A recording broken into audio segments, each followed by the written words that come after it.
अच्छा, इस वीडियो के अंदर हम लोग सैलरीड इंडिविजुअल्स जो बाहर किसी भी मुल्क में जाना चाहते हैं, चाहे वो अमेरिका हो, कनाडा हो, यूके हो या शेंजन वीज़े के लिए अप्लाई कर रहे हैं, वो किस तरह से बिज़नेस वीज़ा अप्लाई कर सकते हैं। ठीक है, इसमें जो डेफिनेशन इसकी आ जाती है कि जो सैलरीड इंडिविजुअल्स हैं वो कौन से लोग होते हैं। उसमें सबसे पहली बात है कि जो भी शख्स किसी भी कंपनी में जॉब कर रहा है, ठीक है, और उसका पहली सर्च ये है कि उसका अपना जो नेशनल टैक्स नंबर है वो सैलरीड इंडिविजुअल के तौर पर बना हुआ हो, तो वो सैलरीड इंडिविजुअल कहलाता है। ठीक है, और दूसरा ये है कि चाहे वो किसी रजिस्टर्ड बिज़नेस में जॉब कर रहा है, प्राइवेट लिमिटेड कंपनी में काम कर रहा है या फर्म में काम कर रहा है, वो जो शख्स है वो सैलरीड इंडिविजुअल के तौर पे वहाँ अप्लाई कर सकता है। ठीक है, दूसरी बात आ जाती है कि जितने भी गवर्नमेंट एम्प्लॉइज़ हैं जो किसी भी डिपार्टमेंट में काम कर रहे हैं, ठीक है, तो चाहे गवर्नमेंट में है, सेमी गवर्नमेंट में है और उनकी प्राइवेट जॉब नहीं है, ठीक है, तो वो लोग जो हैं वो भी बिज़नेस वीज़ा के लिए अप्लाई कर सकते हैं। पर उसके लिए थोड़ी सी जो रिक्वायरमेंट्स हैं वो डिफरेंट होती हैं। उसमें जैसे उनको नो ऑब्जेक्शन सर्टिफिकेट लेना पड़ता है, ठीक है, उनको चंद और छोटी छोटी जो है वो कंडीशंस उन पे अप्लाई होती हैं जिनको उनको रूल्स को फॉलो करना पड़ता है। ठीक है, तो इसके बाद जो इम्पॉर्टेंट चीज़ आ जाती है वो आ जाती है कि बेसिक डॉक्यूमेंट्स जो सैलरीड इंडिविजुअल को चाहिए होती हैं किसी भी मुल्क में जाने के लिए बिज़नेस वीज़े के लिए। ठीक है, तो उसमें सबसे पहली शर्त तो आ जाती है फिर से पासपोर्ट और ट्रैवल हिस्ट्री की, यानी कि उसका अपना पासपोर्ट बना हुआ हो, उसमें 6 महीने का कम से कम टाइम हो, उसकी वैलिडिटी 6 महीने से ज़्यादा होनी चाहिए, 2 उसमें पेजेस होने चाहिए जिस पे वो वीज़ा स्टैंप और एंट्री एग्जिट्स की स्टैंप्स भी लग सकें। ठीक है, इसके अलावा आइडेंटिटी डॉक्यूमेंट्स हैं जिसमें उसका नेशनल आइडेंटिटी कार्ड नंबर वगैरह जो भी उसका है वो उसमें आ जाए, उसका ड्राइविंग लाइसेंस है तो वो उसमें आ जाता है। फिर इम्पॉर्टेंट चीज़ आ जाती है फाइनेंशियल स्टेबिलिटी डॉक्यूमेंट्स। अच्छा, फाइनेंशियल स्टेबिलिटी डॉक्यूमेंट्स में बहुत सारी चीज़ें आ जाती हैं जिसके अंदर उस शख्स की फाइनेंशियल जो भी वर्थ है वो आ जाती है, जिसमें उसकी बैंक स्टेटमेंट्स आ जाती हैं। अगर उसके कोई स्टॉक एक्सचेंज में पैसे इन्वेस्ट किए हुए हैं तो उसके कोई प्रूफ आ जाए, उसकी कोई लॉन्ग टर्म सेविंग सर्टिफिकेट्स हैं उसमें वो डॉक्यूमेंट्स आ सकते हैं। इसके अलावा कोई उसकी प्रॉपर्टीज़ हैं, ठीक है, उसमें उन प्रॉपर्टीज़ को वो बंदा भी अपनी शामिल कर सकता है अपने पेपर वर्क के अंदर। अगर उसकी कोई रेंटल प्रॉपर्टी है, कोई एग्रीकल्चरल लैंड है, कोई कमर्शियल प्रॉपर्टी है, वहाँ से उसको रेंट आता है या उसमें जस्ट उसकी ओनरशिप है, तो उस तमाम चीज़ों के भी पेपर वर्क उसमें होना चाहिए। अच्छा, इसका मैं एक लिंक डाल दूंगा, ये तमाम डिटेल्स आपको हमारी वेबसाइट के ऊपर भी आराम से मिल जाएंगी। ठीक है, इसी जो वीडियो का जो नीचे डिस्क्रिप्शन होगी उसके अंदर मैं उस आर्टिकल का लिंक डाल दूंगा, वो तमाम आपको चीज़ें उसमें मिल जाएंगी। अच्छा, अगली बात आ जाती है family ties in your country. तो फैमिली टाइज़ में आपका, अगर आप पाकिस्तान में है तो FRC बनता है कि यहाँ पे डॉक्यूमेंट्स नादरा हमारे इशू करता है, नेशनल जो डिपार्टमेंट है पाकिस्तान गवर्नमेंट का। ठीक है, FRC मीन्स के फैमिली रजिस्ट्रेशन सर्टिफिकेट है। बच्चे अगर हैं आपके तो CRC डॉक्यूमेंट बनता है, चिल्ड्रन रजिस्ट्रेशन सर्टिफिकेट बनता है। ठीक है, अगर एक बंदा सिंगल है तो उसका भी FRC होता है, और अगर मैरिड है तो उसका भी। सिंगल बंदे का जो FRC होता है उसके अंदर उसके बहन भाइयों की और पेरेंट्स की डिटेल होती है, और जो मैरिड होता है उसके लिए अंदर उसके जो स्पाउस है, बीवी है यानी उसकी, या हस्बैंड है उस खातून का, कोई भी जो भी मेन एप्लीकेंट है उसका, और साथ बच्चों वगैरह की जो भी डिटेल्स है वो सारी आ जाती हैं। ठीक है, और इसके अलावा जो बात आ जाती है कि आप जब भी बिज़नेस विजिटर वीज़ा अप्लाई कर रहे हैं, ठीक है, तो आपने अपना प्रूफ ऑफ स्टे यानी आपकी होटल बुकिंग और आपका ट्रैवल प्लान वो बड़ा इसमें क्लियर इसमें मेंशन होना चाहिए कि आपने कहाँ जाके ठहरना है, कितने दिन ठहरना है, उसकी होटल बुकिंग मौजूद होनी चाहिए। ट्रैवल प्लान आपका क्या है, आपने कौन सी प्लेन से जाना है, कौन सी एयरलाइन का टिकट आपने लिया हुआ है, आपके बीच में स्टेज कौन से हैं आपका, ताकि प्रॉपर उनको एक ट्रैवल प्लान पता लग जाए। और अगर आप वहाँ पे कोई ट्रांजिट कर रहे हैं, जैसे लाइक आपने अगर लंदन में आपका है और आप जा मैनचेस्टर रहे हैं, ठीक है, तो आपका लंदन टू मैनचेस्टर की या तो फ़्लाइट या फिर उसका जो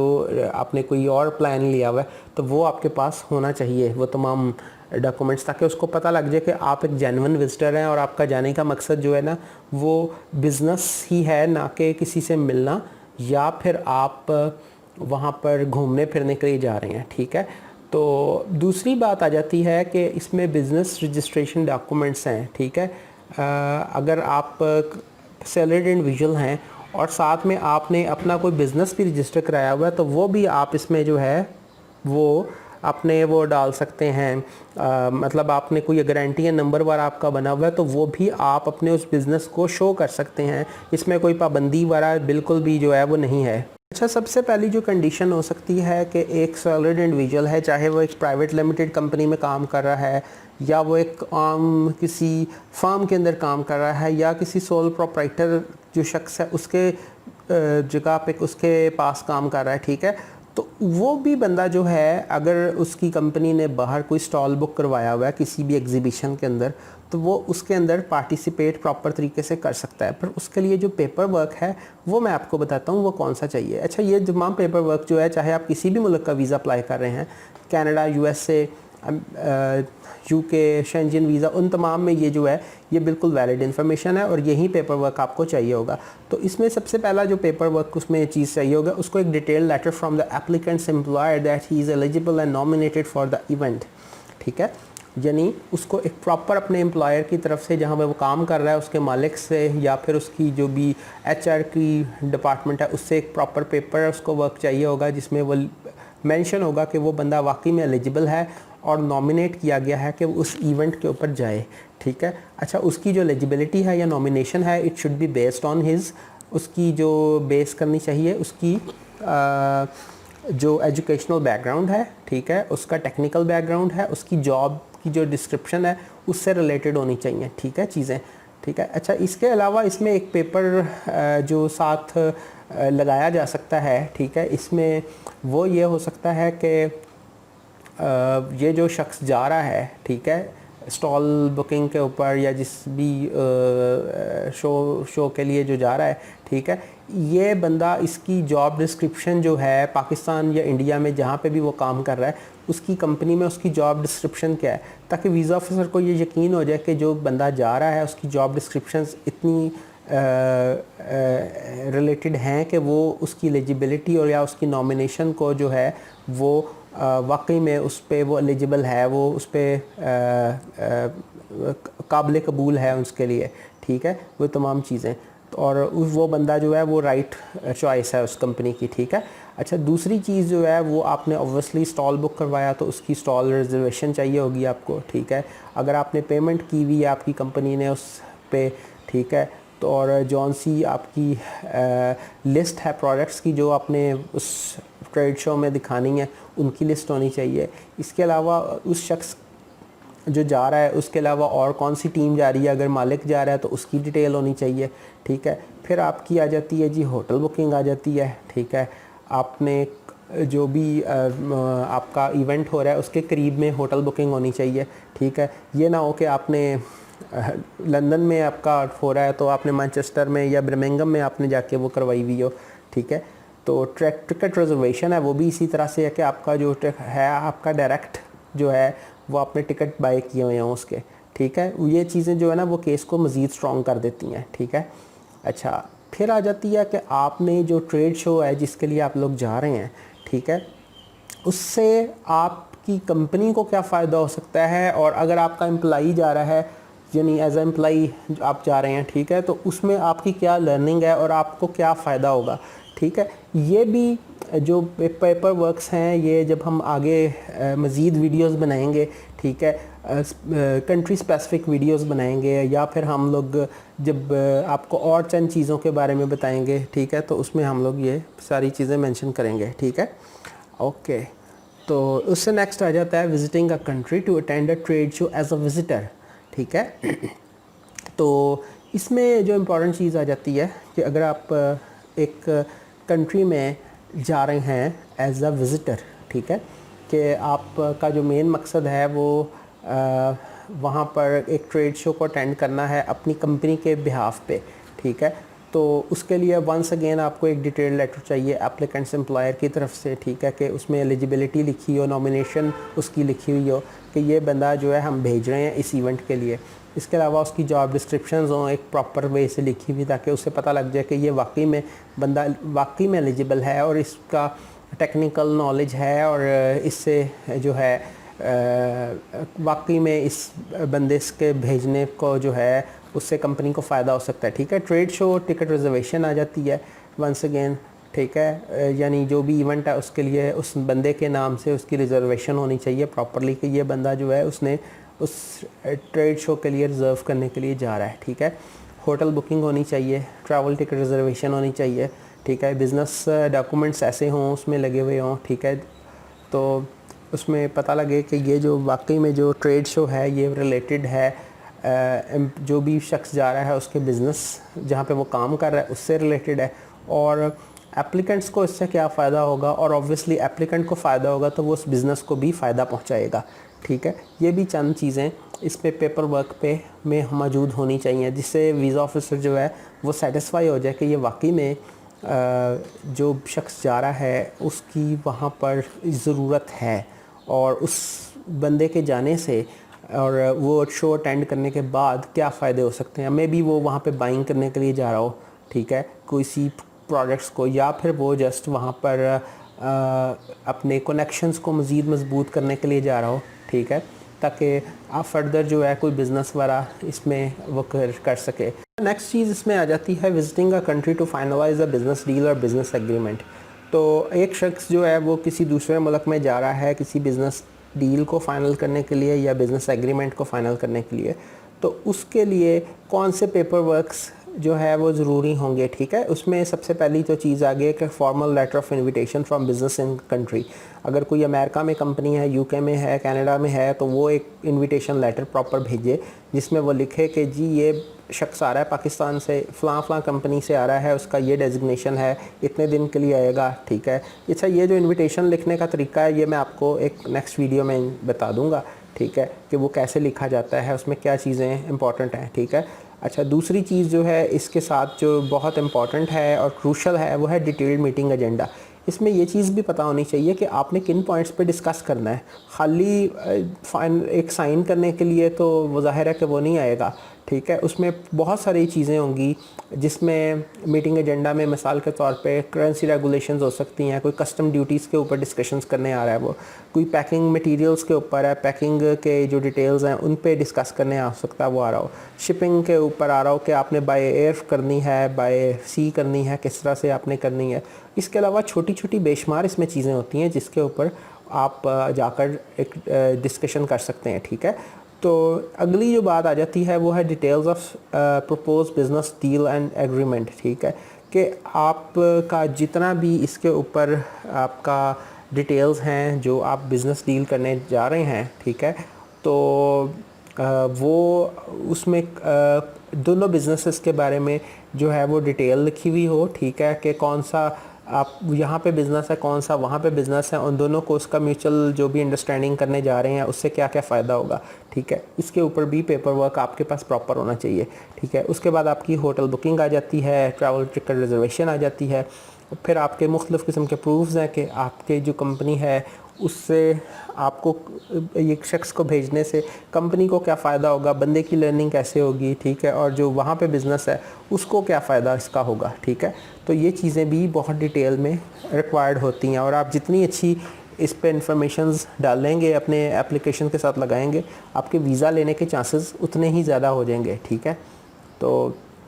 नेक्स्ट जो चीज़ आ जाती है कि एक शख्स पाकिस्तान से, इंडिया से या किसी भी मुल्क से दूसरे मुल्क में जा रहा है एक बिज़नेस कॉन्फ्रेंस को अटेंड करने के लिए। अच्छा, आप कभी देखें तो आपको बहुत सारी बिज़नेस कॉन्फ्रेंसेस मिल जाती हैं, ठीक है, वो मुख्तलिफ़ प्रोफेशनल्स के लिए होती हैं, मिसाल के तौर पे आईटी वालों के लिए भी होती हैं,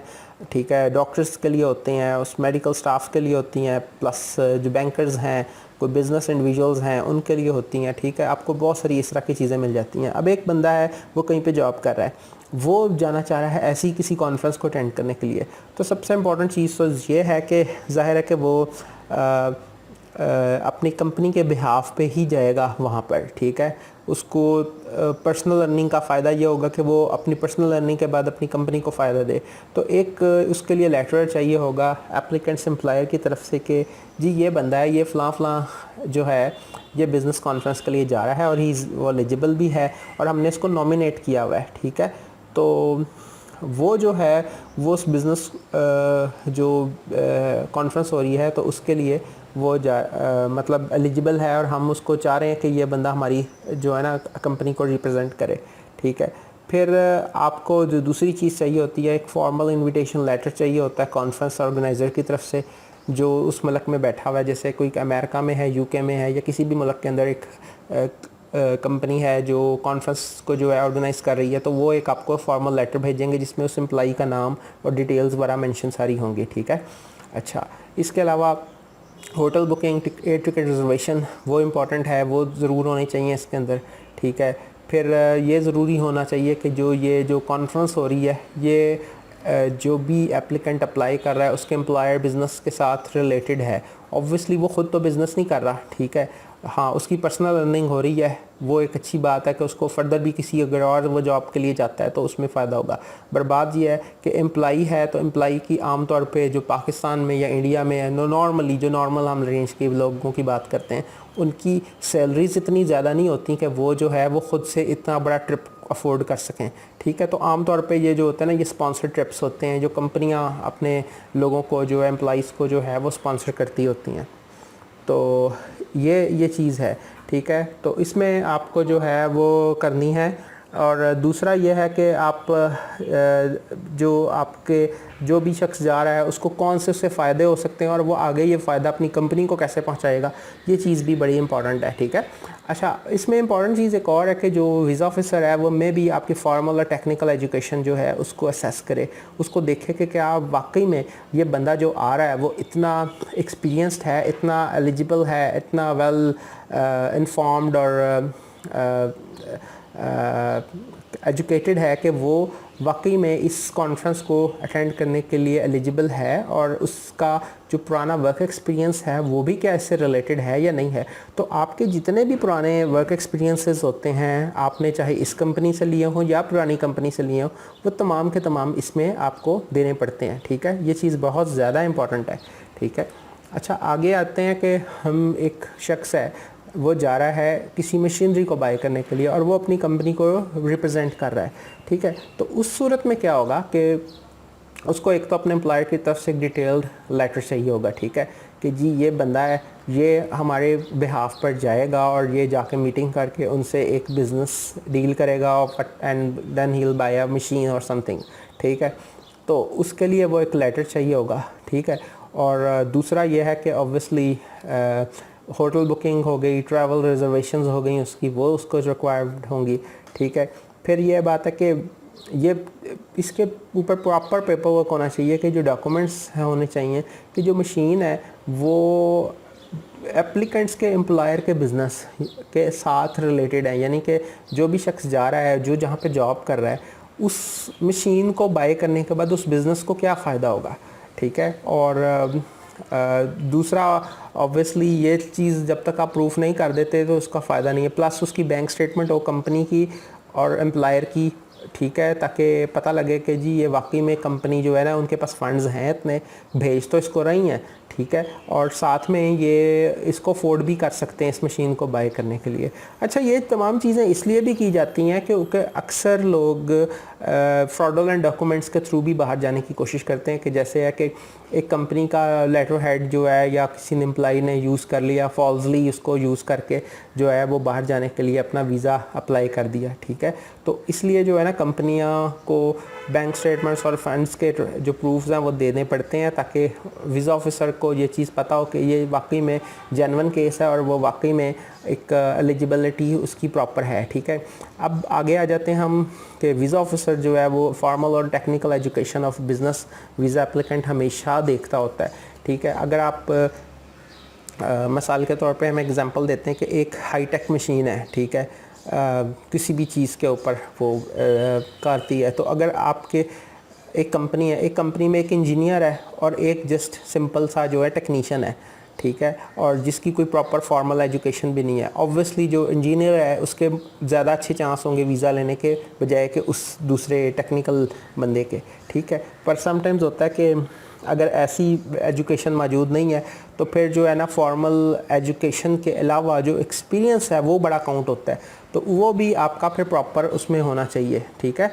तो यहाँ इसके बाद जो हम नेक्स्ट वीडियो बनाएंगे वो है आएगी वो रिलेटेड होगी। दो डिफरेंट अदर कैटेगरीज आ जाती हैं जिसमें फ़िल्म क्रू आ जाता है, कोई आईटी प्रोफेशनल्स आ जाते हैं, या इस तरह के जो लोग आ जाते हैं उनको कौन से पेपर वर्क चाहिए होते हैं, वो थोड़े से स्पेसिफिक हैं और थोड़े से डिफरेंट किस्म की जो सिचुएशंस हैं वो उनके लिए है कि वो लोग जो हैं वो किस तरह से वीज़ा के लिए अप्लाई कर सकते हैं और किन पेपर वर्क्स की उनको ज़रूरत होती है। ठीक है।